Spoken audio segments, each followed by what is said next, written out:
Amb aquesta recepta aprendrà a construir una memòria quàntica, l'envoltori perfecte per guardar fotons.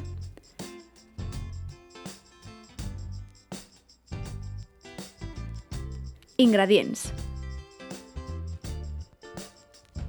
En primer lloc necessitem un pols de llum molt intens, anomenat pols de control. I en segon lloc, un àtom amb 3 energies possibles, a les que anomenarem nivells energètics. Per passar d'un nivell a un altre, hem d'enviar llum que vibri a una determinada freqüència.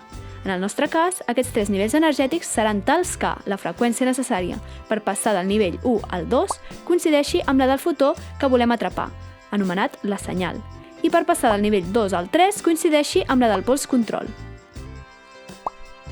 Preliminars.